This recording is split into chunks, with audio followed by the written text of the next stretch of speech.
Well, hello everyone. And before we move into our official welcome, I wish to remind everyone that we are live on Twitter and you can follow the conversation via the hashtag @GameChangers. Thanks, Adriano. And once the panel discussion commences, we encourage all of you Game Changers to add your thoughts and questions via the comment section on our live YouTube feed. Before we commence today's live global gathering, we start with an acknowledgement of country written in collaboration with a School for Tomorrow partner, Leanne Wilson, a proud Binjara and Karakara woman who also acknowledges her South Sea Islander heritage. A School for Tomorrow acknowledges the First Nations and custodians of country throughout Australia and internationally, and their continuing connection to land, waters and community. We pay our respects to elders past, present and emerging, and stolen generation survivors. We recognise the intergenerational trauma that remains and our pledge to build a world that can heal through our unwavering commitment to truth-telling through the power of story and education. A School for Tomorrow stands in solidarity with our Indigenous brothers and sisters and works for justice and true reconciliation. Welcome to the Game Changers and Gonski Institute for Education special event, Putting Students First. We are your hosts, Associate Professor of Education and Enterprise, Philip Cummins, and Predominant Educational Thought Leader, Adriano De Prado.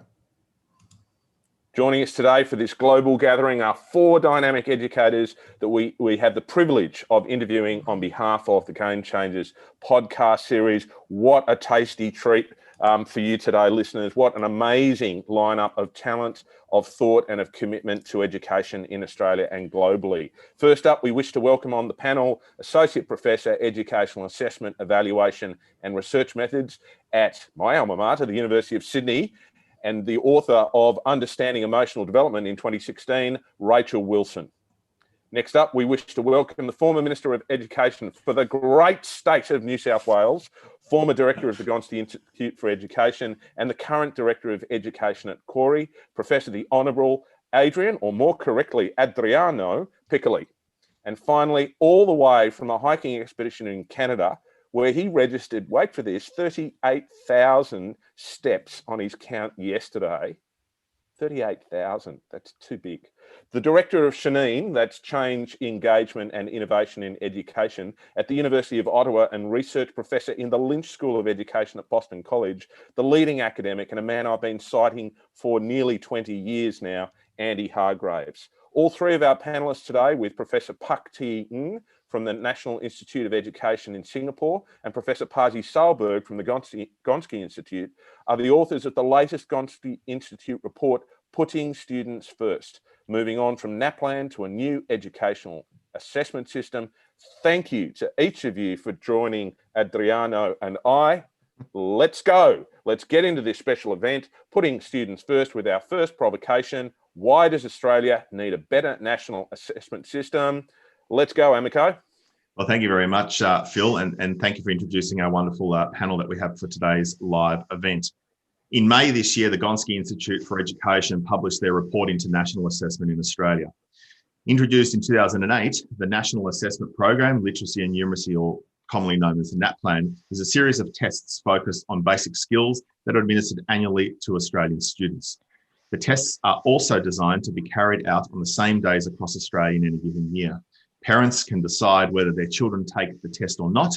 Most, however, year 3, 5, 7 and 9 students participate, and tests occur around May each year, with schools not receiving the results until later in that year.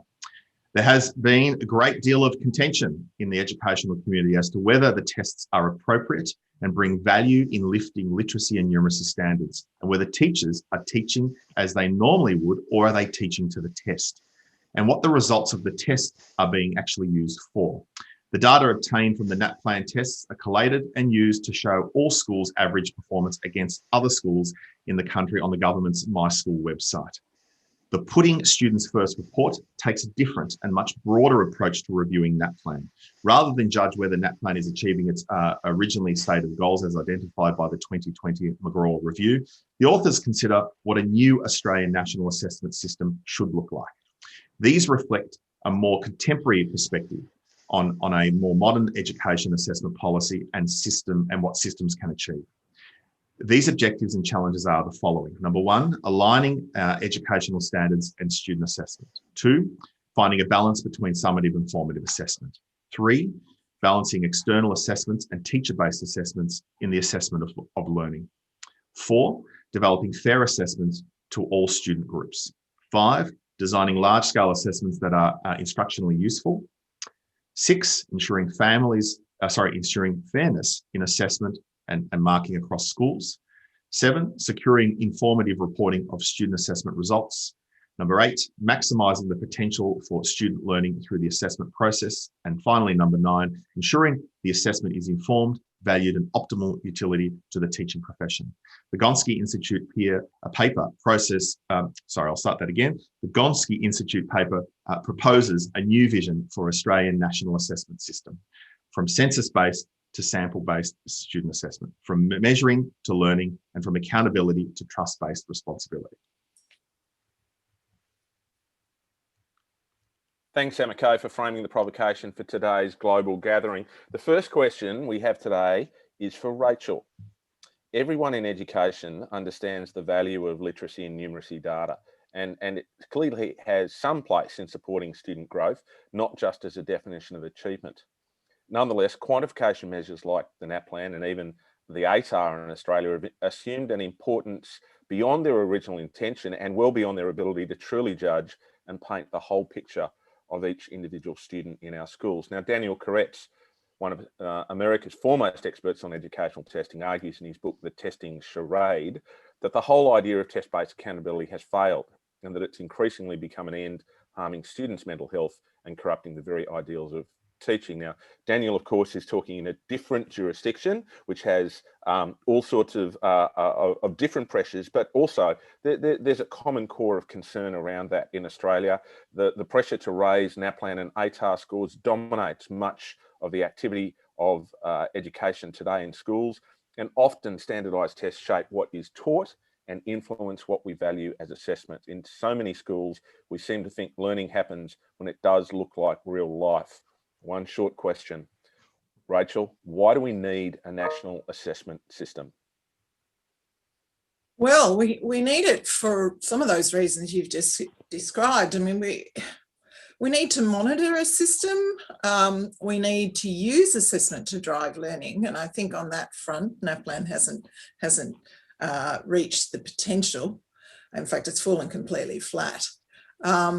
So we do need it for accountability purposes. And the system that we're proposing actually suggests that we can do that, but we can also meet the second aim. So monitoring accountability is what NAPLAN was set up for. We argue in the report, actually, it hasn't really done its job on those sorts of goals, but where it really is a lost opportunity, I would call it, is in terms of driving learning. And I think that even at the time that NAPLAN was being developed, we're at just the point in terms of research where we're making a fuller realisation of how we can design assessment to fit in with classroom practice and drive learning. And the key to that is making sure you have the teachers on board, and that you design assessment so that it has no negative outcomes in it. It doesn't, make children feel anxious. It doesn't have a kind of heavy performative element. A small amount of that, of course, is good. A small amount of competition is always helpful, but it doesn't go heavy and overboard on that. That basically everybody feels comfortable while they're doing the assessment and able to perform at their optimum. Now, what we have in NAPLAN is a system that doesn't sit well with those requirements. That is a once a year, one size fits all testing regime. And while it served its purpose historically, setting us up with a nice national assessment system, I think now is the time to move on, because we can do a lot better. And the way we can do better is by thinking about design of assessment for learning. And what we want to make sure is that we bring that in partnership with the accountability and monitoring aspects as well. And through technology, that is now entirely possible. And let me explain how a system like that would work. We're proposing a system which provides a national assessment resource system. So that would include basically two things. The first would be a library of really high quality assessments of all sorts, not just focusing on literacy and numeracy, or even the other NAP assessment areas, which are science, ICT and civics, but assessments which cover the full Australian curriculum, which can be used in classrooms, and they're all high quality. They've been curated for quality by experts. So we know that if teachers use those, they're on a good thing in classrooms. So that's the first thing. We want to enrich classroom-based assessment overall. Then alongside that, in our assessment resource system would be an item bank, and some of that would be built upon historical items and questions from NAPLAN and the state-run tests before then, and it would be expanded again to cover all areas of the Australian curriculum, all the key learning areas, not just literacy and numeracy or even those other NAP subject areas. And that item bank could be drawn on by teachers at a time and place that they feel is appropriate for children to be assessed.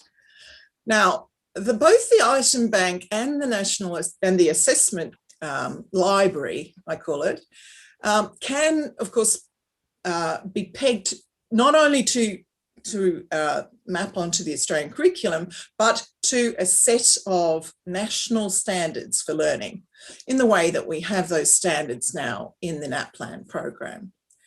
So when teachers assess their children with either, the Library Bank of Diverse Assessments, or they run a little test for their students, they will be able to determine how those students sit relative to the larger school population.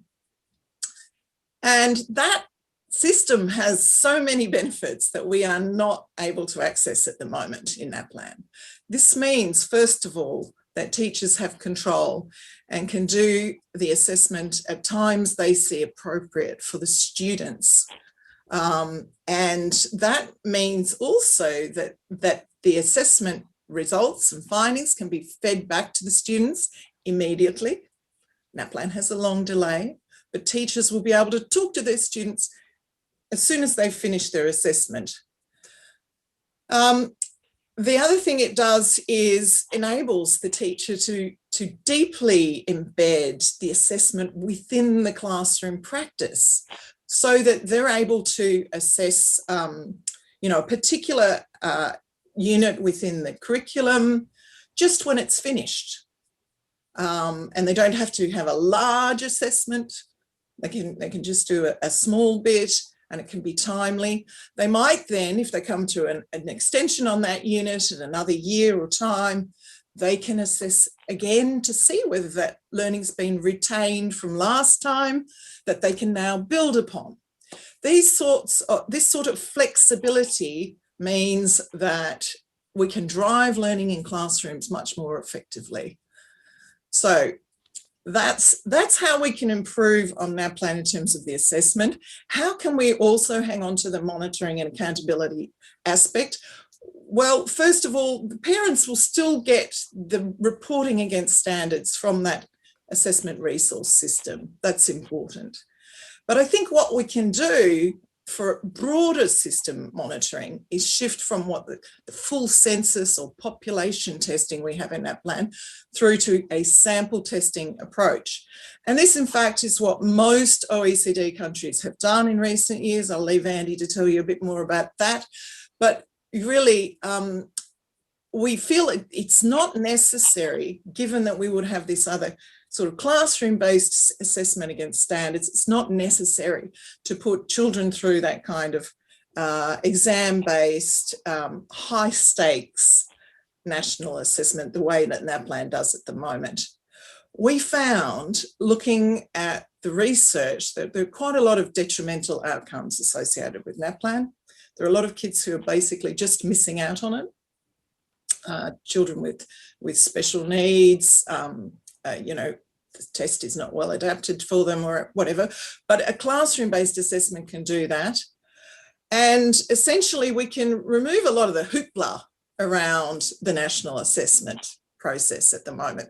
The fact that NAPLAN is linked through to my school has created pressure on schools now.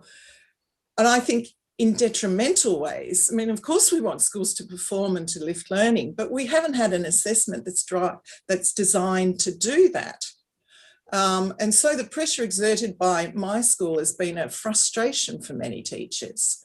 There's also the pressure on the students themselves. And I know lots of the authorities, you know, deny the fact that NAPLAN is high stakes. They say, oh no, there's no repercussions for the student.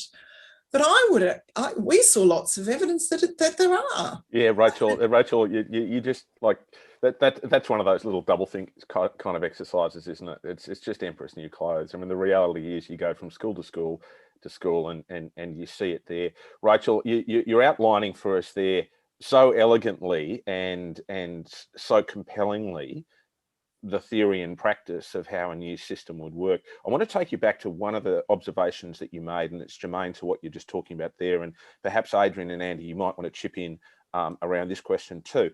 How are we going to win teachers over to this? Because teachers are very good at killing the best of ideas if they don't like it. And as far as the worst of ideas go, well, it's not even going to get a run along the way. How will we win teachers over to the new system that you're proposing? Well, I'm suggesting that we get them involved in the assessment system, and that they are able to contribute assessments. So promoting teacher agency, Rachel. Adrian, you were going to offer something there? I was going to say, Phil, I think it's the wrong question. I don't think you have any trouble convincing teachers that this is a better approach. I mean, it's in line with what schools already do. I mean, they do assessments, if not daily, almost daily.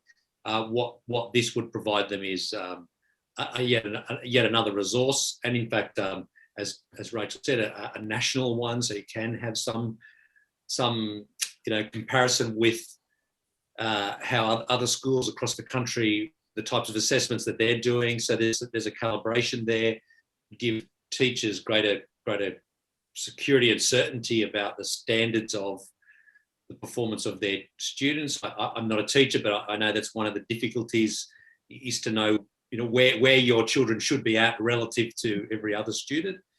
So I don't think it's the teachers, and of course less pressure, getting away from this sort of magic week or this terror week, where, depending on what perspective you have of NAPLAN, sample based, so that you take away that individual pressure for schools. I think teachers would welcome this much more than they certainly welcome NAPLAN at the moment. The challenge, Phil, is about policymakers and convincing them that this is a better approach. And in some respects, parents, and I say this from a political perspective, even though the acknowledgement is out there from global experts like Andy, national experts like Rachel, and others, the teaching profession, parents see this as value, see that report they get from NAPLAN as valuable. And whilst ever that's the case, then politically it's going to be very hard to shift governments off something like NAPLAN. Every kid does the same test, you get a report, says how your children are going, relative to other students in the school and relative to other schools across Australia. They like this idea that NAPLAN, and they like this whole idea of accountability. So even though the experts are saying that's the wrong thing and people are seeing every day the consequences for students, it's certainly not improving the Australian education system if you look at the performance over the last 10 years. Now, of course, it's not just NAPLAN, but no one can say, hey, look, NAPLAN, you've got to keep it because we're booming. Yet they keep it because parents like it. So what we proposed was something that would actually provide even better information to parents, much more timely, allow that accountability from because governments do want to make sure they're spending a lot of money and they want to make sure that it's being well spent, keeps that accountability going. But the other thing we did was we flipped it on its head and we asked the most important question is, what's the most important thing for students? That's why it's called putting students first. You only improve the system if you improve how students experience it. So how do we have, if we've got to have a national assessment system, what's it got to look like to be in the best interest of students? That's why we've actually split NAPLAN, said, okay, we've got one system that does the system accountability and another system of national assessment that actually provides a valuable tool for students and teachers and their parents to actually to help improve student learning. We've actually split NAPLAN, the current NAPLAN kind of process or system in two. So it's actually not the teachers or the students. I think they would welcome this. It's actually the other end that are wedded to the current system because it gives them a number, it gives them what they think is certainty. I mean, I keep saying to parents, if you think a 40-question maths test every 2 years is going to tell you how your students are doing in maths, then that's a problem because it's not particularly accurate. And thank you for that, Adrian. Adrian, and I really enjoy hearing, Rachel talking about alignment with teacher practice. I'm enjoying hearing you talking about promoting students, what's best for students and a focus on policymakers. And, Dr. Sandy Nichols asking, one of our listeners is asking about how we can promote teachers having a say. I think there's a lot in there that you've addressed already for Dr. Sandy in and around that. Andy, I saw you stick your hand up, but I think Adriano's got a question for you. So maybe you can incorporate what you were going to say into his question. Okay. Yeah, thank you very much, Phil. Look, Andy, I want to come to you now because despite the kind of divided opinion on standardised assessment, particularly here in Australia, as a learning metric, it could be argued that the NAPLAN is an effective tool to measure the quality of curriculum design and delivery in Australia beyond the subjective self-assessment of teachers. And that standardised tests are supposed to come from a neutral source, which gives objective data that can be analysed to reveal gaps and deficiencies in our curriculum. Learning institutions can compare data over a period of time to evaluate progress, identify challenges and gaps within specific systems, and come up with ways of addressing their kind of shortcomings. So I suppose my question to you, Andy, is this. Shouldn't the conversation be less about using these standardised tests as a way of measuring school quality and more about how we interpret the data and what we do with it in schools to support the work of supporting teachers to promote more effective learning? Well, that is quite a complicated question, and I'll try and give an answer that is sophisticated but not complicated. So the first thing to say is there are probably three groups that we can identify as sources of doubt and skepticism about abolishing something like NAPLAN and replacing it with something else. You mentioned teachers as one possibility, but I think there are probably very few teachers now who would say if something like NAPLAN goes away, leave us alone to get on with the job, and we know what we're doing, and everything will be fine. And I think that's not a serious position that many people hold anymore. I think Wales tried that, Wales the country, not the species. And when it wanted to be not like England, it abolished England's standardized tests, didn't really do all that much instead, and found that it had a lot of grade inflation as a result of it, because nobody wanted to give any kid a bad grade. They wanted to give everybody something better than the year before. So I think everybody appreciates now that if you get rid of a bad thing or a thing that's not so good, you need to replace it. You need to replace it with a better thing. There's a second group of small but powerful interests who have reasons to keep something like NAPLAN, but for reasons that are not educational. They're to do with the money to be made out of testing and the political capital to be made out of leverage and control. And they're there, and I think they have nothing to fear, because if we move into a post-NAPLAN system, as Rachel's been describing, there's going to be lots of work for private organizations working with professionals to develop item banks. It'll be different kind of assessment work. So their fears can go. I think the third group is a group that is anxious about loss. Most change involves loss, and if you take something away, people wonder what will happen afterwards. This is why in the UK, for example, there was resistance to there was support of corporal punishment in schools well into the 1980s, until the European Union made the British get rid of corporal punishment, which they loved so much.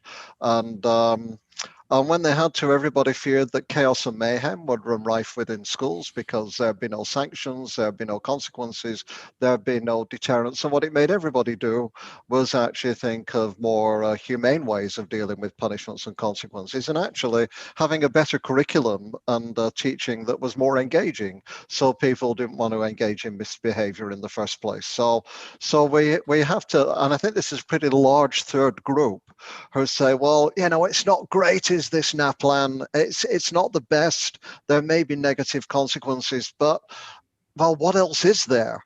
And because they fear there isn't something else that is viable, they'd rather hang on to a bad thing they can do well than embrace a better thing that they're not fully confident they know how to do yet. And I think this is the purpose of the report, by blending what is good for learning, what is good for kids, with also what is a kind of sure test or measure of how well the standards are going for the system as a whole. Architects and builders believe in standards. That's why we have building standards. Hospitals believe in standards, so that doctors don't prescribe drugs because they get kickbacks from the drug companies rather than because they're good for the patients. And we have standards to make businesses comply so they don't pollute the environment recklessly. So standards are a really good thing, but generally within what we might call the people professions or the helping professions, engineers don't want to, architects don't want to design ugly buildings, doctors don't want to make their patients sick, and teachers don't want to have stupid children that they're responsible for. So we really have to do this working with the profession in building something that is both good for the kids, doable for the teachers, who I've never met a teacher who doesn't believe in assessment and is interested in assessment or feedback of some kind, a teacher and a coach anywhere, and that will provide a reasonable statement of whether the system is doing its job properly, but mainly work with the profession rather than work over. It's only when we're dealing with morally dubious organizations, like say mining companies or energy companies, that would pollute with impunity unless we stop them, that we need to impose standards on people. In the helping professions, we can work with people. I just want to explore this a little bit further with you, Andy, because so much of your response there amplifies the value of some form of standard that we have in education to support learning. I'm really interested, though, to know, how do standards actually put students first? Well, first, because you have to, first of all, you have to want them to. So you have to be clear what your core purpose is. And the core purpose, the core practice, if you like, of education is not the interaction between a child and a machine, or a child and an algorithm, or a child and a target, or a child and a test requirement, or even a child and a rubric with items that read like they're out of a refrigerator repair manual. That is not what the core practice is. The core practice is the interaction between a child and a teacher, or a child and other children or young people supported by a teacher with other human beings, around the growth of their learning and of their development as human beings for the present, and also for what that will yield in the future as they become members of their communities and citizens in a democracy, which we now realize is a fragile thing, not a thing that we can take for granted. So first of all, we have to begin that is the core thing, practice that should drive everything, and improving the quality of that practice for all students, white, poor, rural, urban, Indigenous, immigrant, LGBTQ, with learning challenges and so on,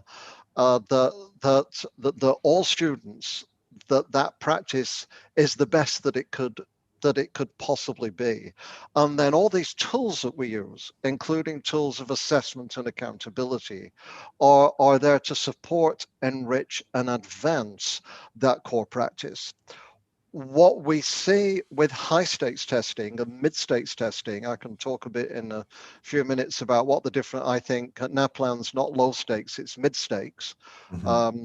What we see with mid stakes testing is that irrefutably in Australia, in our data in Canada, which, by the way, the reviewers of NAPLAN had, and I sent it to them and they ignored and didn't include it in their report at all, including a review by the advisors to the Ontario government on something very, very similar to NAPLAN, is that there are irrefutably systematic negative side effects. And this is just a quick shopping list. Cultural bias. Exclusion of students with, by one means or another, students with disabilities. The ones that are best known, teaching to the test, narrowing of the curriculum, anxiety for students and kids, especially the most vulnerable students. And one that most other people have ignored that we found is teachers avoid innovating in the grades that are tested. So in the years that are tested, and even the years before the years that are tested, teachers avoid, so Michael Fullan's great New Pedagogies for Deep Learning, highly innovative program, many schools subscribe to them. What we found is teachers tended to, the innovation fled the years that were tested into the years that weren't. So do you really want to be going into grades where we say, sorry, we got a test this year, so we're not going to do any global competencies, any 21st century skills, any thinking about creativity, collaboration, we're going to focus on the test. So the first thing we must do is accept the irrefutable fact that in a mid-stakes system, which has some consequences, but not as high as punishing schools or closing down schools, which happens in the US and in England, for example, but where schools compare, where parents and families go to some schools rather than other schools, where they advertise themselves in, especially across the three different sectors that we've got. So first of all, we just need to, no more denial. Let's put the denial aside. Say these problems are real, they exist. How do we deal with them? And this report from the Gonski Institute is one way to address that particular question. Thank you, Andy, because I think you're also illustrating to us, as Paul Kidson in our chat on the YouTube live event highlighted, that there's a world of difference between standards and the assessment that is standardized. Yeah. And you know, that one, as he illustrates in his comment, helps locate growth and opportunity for individuals. And that's what you're alluding to about the objective, as opposed to one that's maybe focused a little bit too much on the competitive comparisons that go on in those kind of league tables that eventuate as a result of what gets published in the media as with our NAPLAN. But I'm going to throw it to you now, Phil, because I do believe you've got a question for my country mate there, Adriano. Indeed, and I'm still contemplating the collective noun for a group of Adrianos. I think I've decided it's an excellence. Adrian, you know, there's big chat going on from our listeners at the moment that's talking about putting students first and trust for teachers. You know, George Chilianis, Bronwyn Harcourt, Matt Lennon, thank you for your input in relation to that, and Christopher Hogbin as well too, in particular. I want to talk about, just frame this question in terms of the administration of the current tests at the moment. The world of testing in Australia is big business, and especially when it comes to standardised testing. Pearson is the world's largest edu business. It's worth $10 billion. And since 2011, it's our understanding that it's held the $41.6 million NAPLAN contract, and it's responsible for the printing and delivery of packages to schools, marking certain test items, including numeracy and literacy tests, and the collection of all data. In addition, the business generates billions of dollars out of textbook sales every year, which raises concern over a conflict of interests. The West Australian newspaper states that the annual cost of running NAPLAN is consistently quoted as more than $100 million. Now, to a certain extent, that's just sticking together a bunch of facts that raise business. And whenever you raise the world of commerce with teachers, it gets their hackles up around it because they see the two as an example of binary thinking. And I don't think that's necessarily the case. But if we look at the business that sits behind this sort of standardised testing, is this really the sort of thing that should be outsourced? And is education a product that should be handled in this way, or is it a service to the community?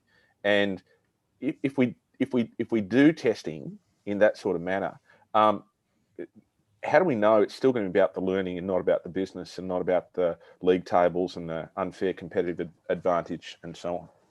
I think the commercial involvement in NAPLAN or in VCE or the HSC is a distraction, really.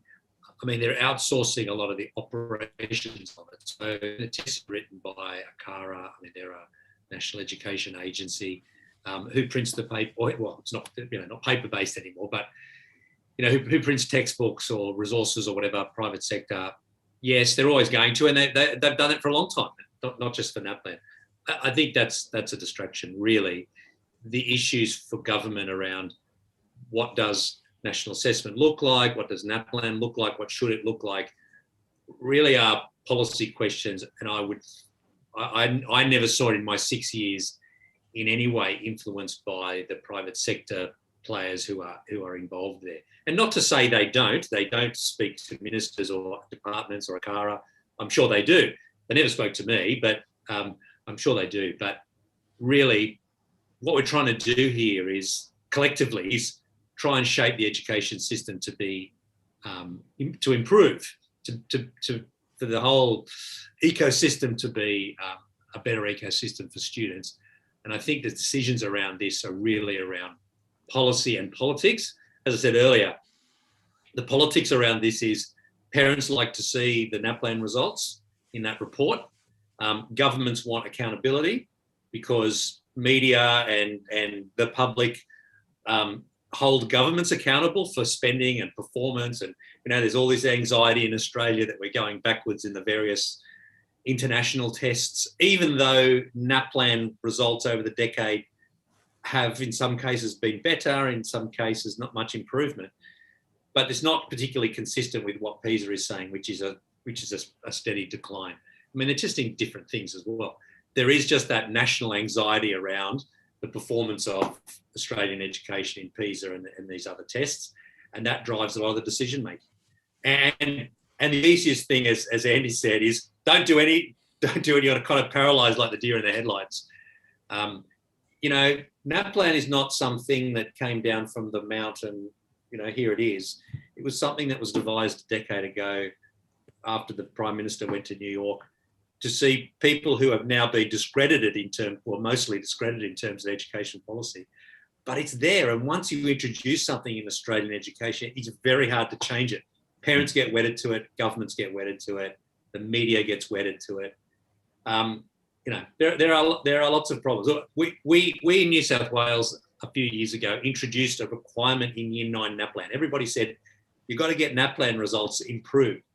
We know a lot of kids don't take it seriously. So we said, okay, let's make NAPLAN results the first opportunity to meet a minimum literacy and numeracy requirement for your end of Year 12, right? It was, quite controversial. I mean, it raised the stakes. So in terms of what we're talking about here, it was doing the opposite. It did raise the stakes, but it also jumped NAPLAN results by 25% in 1 year. And you know what? The media, parents, and the subsequent government after I left couldn't wait to get rid of it. So, it jumped NAPLAN results by 25%. Mm-hmm. They couldn't wait to get rid of it. So, there are lots of problems with this. And the biggest problem is actually relying too much on the information that NAPLAN gives you as a parent and as a system. Adrian, thank you for that. Rachel, I can see you putting your hand up. You're very keen to get into the conversation here, aren't you? Well, I mean, just to echo what Adriana said, basically we have, there is big business, and it's undoubted that it's actually very big business. It's billions, that's right. But we must always have leadership which remembers that the machine itself, the education system, is the biggest business we have, full stop. It drives economy. I mean, it is in trillions, and it is of unestimable value in terms of economics, not to mention democracy and the social fabric of life. So it is absolutely right that the business concerns have to come second.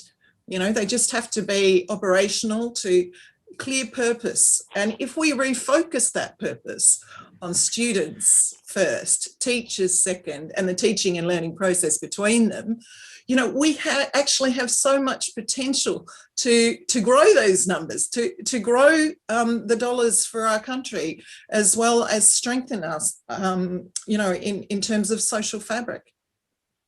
Okay, Rachel and Adrian, I really appreciate what you're talking about there, and in particular, you know, Adrian, again, with that great clarity you've got about separating the issues out and helping people to see the way it is, and Rachel helping us to understand, of course, the simple reality that education is the servant of the society whose children it cares for. It's not a thing in and of itself, and that an aversion to business and the world of commerce by those who are within education, it's the reality. If we don't have business and we don't have commerce, we don't have a society.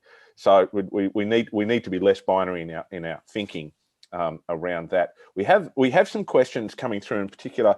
Rowan Garner and Christopher Hogben are talking about a lack of faith that's in standards themselves, which seem to be divorced from higher competencies or graduate outcomes that we might call them. And Paul Kidson talks about empathy, perseverance, learning to learn. Rowan Garner says, you know, standards. What standards say about what we value in learning? How can we be sure that the standards that are sitting behind NAPLAN are testing the right things? Rachel, jump in. I'll have a go and jump in on that. Well, the first thing to be said is that we're currently having a curriculum review. So if we're talking about standards against the written curriculum, hopefully we will make some progress on that front.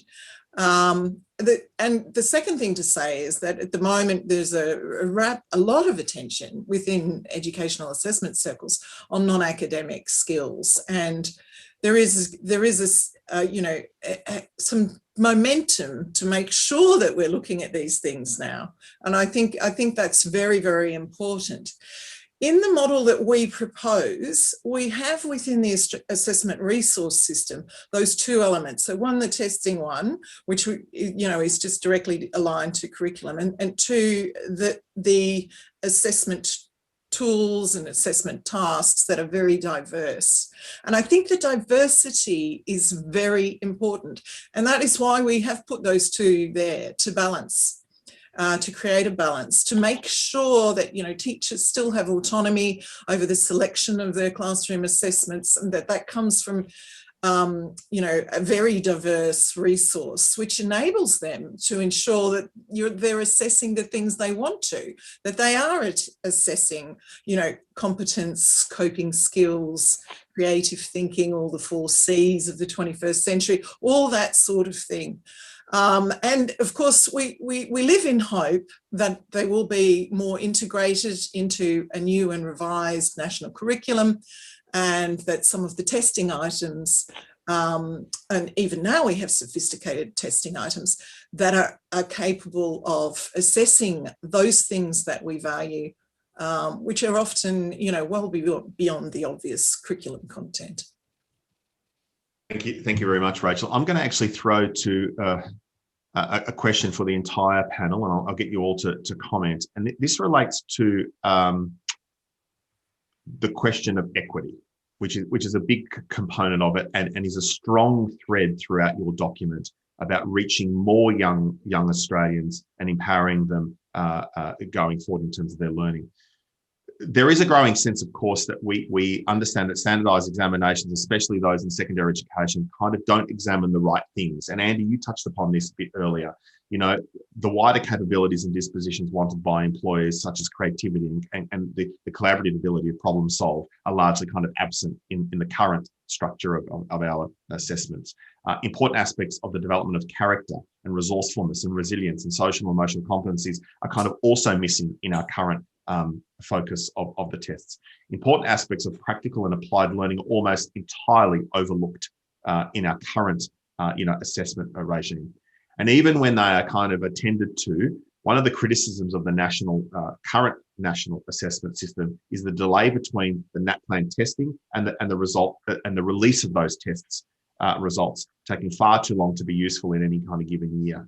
A further criticism of the national assessment system is that although all students perform the same test nationwide, the test does not seem to take into consideration the special needs of the different students, or even schools that have select entry that might then create an unlevel playing field. So my question to all of you is this: how is what you are proposing in putting students first going to lead to a greater educational value being delivered to each child in Australian schools? How will it lead to greater equity across the Australian schools? Who would like to go first? I can. Let's just jump in, Rachel. Well, so the first thing is we need an assessment system that everyone can participate in. And one of the most surprising things for me, I always learn things doing a review like this, no matter how deeply embedded I am in the topic. But what I learned was that the declines in participation of NAPLAN are surprising. And there's a lot of students who are not being assessed on NAPLAN. It is not a true census assessment in that sense. So what we want is a system where all students are assessed. That's first and foremost for equity. Second, we want a system which drives learning, because the way we get to equity is by making sure that those who are low performing and struggling get the attention they need. And there is evidence from Australia that NAPLAN has not been doing that. I mean, not only are we in the doldrums, nationally, there's a study which looked at low attainers in NAPLAN, and they have not moved, and they do not move through their school progression as they're assessed on NAPLAN. So it is failing at the first pass there. And there are a couple of other things that I learned during the review which might explain why that is happening. The first one is that NAPLAN is not reported against equity groups. So this is truly surprising, given we have our first national goal for education being excellence and equity, and the two must go together. Yeah, we haven't, as a monitoring system, been putting it to good purpose because we haven't been looking at it in enough detail. And I would hope that with a sample assessment for monitoring and accountability, as we propose, that we would be able to use that to do greater analysis of the equity problem and to target policy to actually lift it. So, there's a lot of difference between what NAPLAN's been doing and what the potential is within the policy cycle to address equity. Andy, did you want to jump in there, or Adrian? Andy, go for it. You're on mute, Andy. Thank you. I've not met a teacher yet who doesn't support diagnostic testing. So in the Ontario equivalent to NAPLAN, we had teachers who were deeply, deeply opposed to the misuse of testing, but particularly, for instance, on identifying where proficiency was. So proficiency in Ontario is defined as level 3 out of 4 levels. Actually, it was initially level 2, but at the last minute, somebody made a political decision that proficiency would be level 3 rather than level 2, not a educational or evidence-based decision. And teachers were, including teachers of kids with special needs, were really distraught. The system then started to be driven to raise the scores of kids who were in the point of proficiency, but not quite there. So kids who were, we actually saw charts on the walls of kids who were 2.7, 2.8, 2.9, with what the percentage score of the school would be if all these lines up.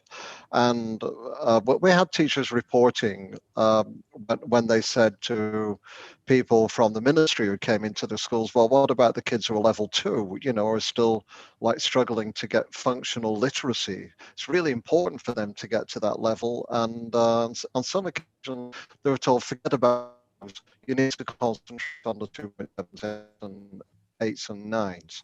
So they're really distraught about this, not because of themselves as teachers, but because of the kids that they really wanted to help.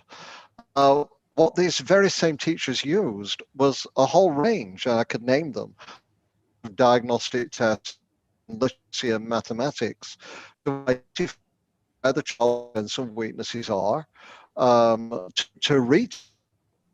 These are commercially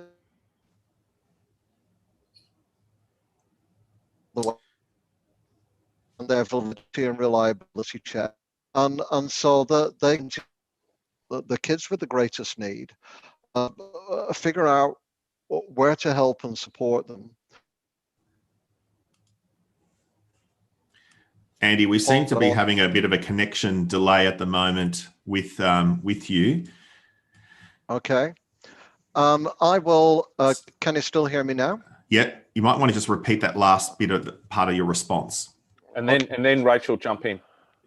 Yeah, so it's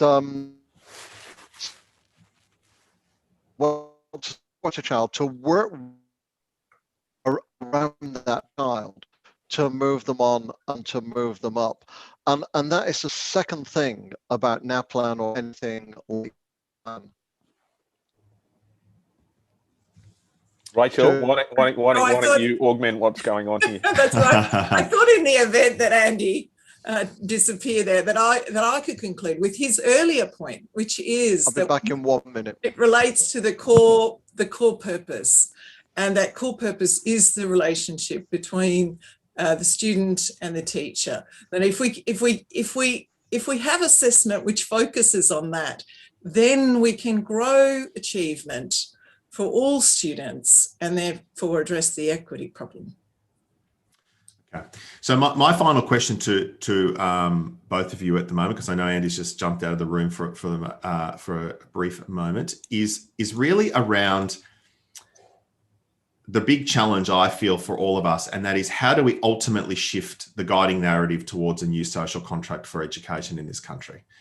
Because what you're proposing in your paper is one that takes us back to individual learning and a real emphasis on learning as opposed to just measuring things. And how do we shift that narrative? Because if we're going to really, Adrian, you touched upon this earlier, you know, once things happen in our system, they get stuck there for quite some time, you know, and it's hard to move. How do we shift that narrative now to move forward so that we can truly make a commitment to a more equitable approach to every young person in Australia? So, but I'll give the answer to that kind of at a political and a policy level, because things like this become so embedded. No government is just going to turn up one day. No Labor government or coalition government's going to go, right, NAPLAN, it's over, no more. It's the way you have to change it in Australia is incrementally. Mm-hmm. So, you know, we made a deliberate thing here to say, well, we're not talking about getting rid of school accountability. We're not getting rid of reporting to parents, but actually we want an improvement on the system as it is. So I do think that's how you do it. You know, influencing politicians and decision makers. I think it is really a political decision, because I think even at a bureaucratic level in education systems and the regulators, people recognise what the issues are with the current NAPLAN. but the political system has it frozen in place for those, as I said, the parent and accountability issues. So we need to satisfy both of those, but improve the system for teachers and for students. So you can still do those two things, but you're also actually making it a constructive part of the education ecosystem. I mean, you get teacher buy-in when you make their jobs easier and better by providing them, you know, assessment resources where they can do the diagnostic testing. As Andy said, you know, everybody likes that, but it's got to be a useful tool, something that they can see the value of, that they can engage in. So you can do both of those things. You can make it a better system, but also satisfy that parent and teacher thing, rather than trying to this idea that somehow they can just get rid of it, because no government's just going to get rid of it. Rachel? Well, I absolutely agree. We need assessment in schools. We need assessment to drive learning. It'd be crazy not to have it. We just need it so it's properly designed, and that it, you know, it addresses that purpose. And the NAPLAN system clearly doesn't. I mean, the timing's wrong, etc., etc. It's been frustrating teachers. What we need really is some leadership with clarity on how we can address our national goals. And as I mentioned before, NAPLAN hasn't even been reporting on them properly. And, you know, I think I agree with Adrian. We'll get a better system overall, not just better assessment. We get a better system overall if we do a revamp. And I think it needs a new name. I think that brand is done. But if we get a revamp, we can have higher quality assessment in schools. And at the same time, we must get some leadership to attend to the systemic structural problems in our schooling at the minute. And that includes things like reporting against equity groups, and making sure that we're getting the right funding and resources and teachers to address inequity in schools that are really struggling. I mean, those things, in many ways, they should be the priority. I feel that even with a reformed assessment system, if we don't look at that broader system, structural issues, then, you know, we may still be on a hiding to nothing. And I think we need to have more conversations about that. We need to engage more school leaders in that, and we need to, you know, spark some sort of debate and push to get there, because at the moment there's a kind of head in the sand with a lot of parties, and of course we have party political football with education. And, you know, these are really enormous risks. So we must work towards that overall system reform. Final word from you, Andy. Thank you, Rachel. Final word from you, Andy. In relation to the pandemic, Australia's at a huge disadvantage compared to almost every other country in the world, in that you've almost got a get out of jail free card. And so you've, more than any other country, been able to operate more kind of business as usual. The rest of the world is turning upside down all the questions it's asking about the purpose and the future of public education. And it's really important that Australia is engaged with that debate. And four things to mention. One is equity in the economy. Who would have said 3 years ago, we are now on a G7 agreement for fair corporate taxes everywhere, with massive amounts of yield of that going into public education instead of the austerity agenda that was driving things 3 years ago. Who would have imagined 2 years ago that we'd be thinking well-being probably comes before learning and achievement now, indeed precedes learning and achievement, because if you're a mess, you're not going to learn anything. So that is now, so we can no longer say, well, these tests get kids a bit anxious, hard lines. because the world is really looking at that question totally differently. Who would have guessed 2 years ago that people would have said, actually, technology is probably more of a problem than it is a solution in relation to learning? Look at all the virtual learning, distance learning at home. So tools, tech things, apps, and so on, they're helpful, they're important, they're there, but they're not the answer. And who would have guessed 2 years ago that there would have been kids spending 2 years not doing leaving examinations for university in the way they had to, and universities are accepting all kinds of kids that they wouldn't have accepted before. And we've got a natural experiment here to see, we know the old asset tools were bad predictors of university performance. Now we have these new cohorts of kids coming in. Let's follow them, see how they do now the universities have become more inclusive. So the world has had this massive learning opportunity, turning upside down all its assumptions for public education. And Australia and Australians need to kind of trade in their get out of jail free card and get involved and get engaged with that global debate, because that's probably where a big part of all our future is going to be. That's just tremendous. A great space to finish, Andy. And so much of what you're talking about there reflects the more than 90 guests that we've had on the Game Changers podcast since February last year, with over 105,000 episode listens around the world now as people think about changing the game of education.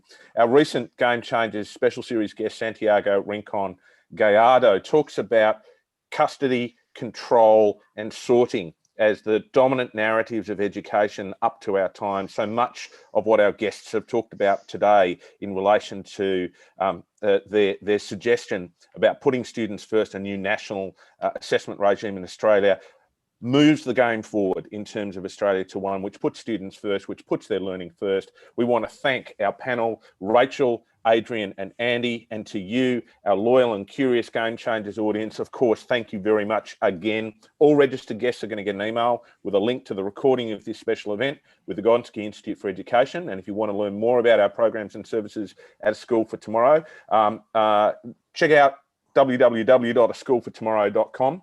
And so until next time, Game Changers, remember that life is an adventure. So wake up brave in the new tomorrow, unafraid for the challenge ahead and ready to take that big step forward and up. Game Changers is a podcast for those who want to change the game of school, produced by Oliver Cummins for Orbital Productions and powered by School for Tomorrow. Game Changers is available on Spotify, Apple Podcasts, Google Play and SoundCloud. If you like what you hear, then tell your friends and don't forget to subscribe. Let's go.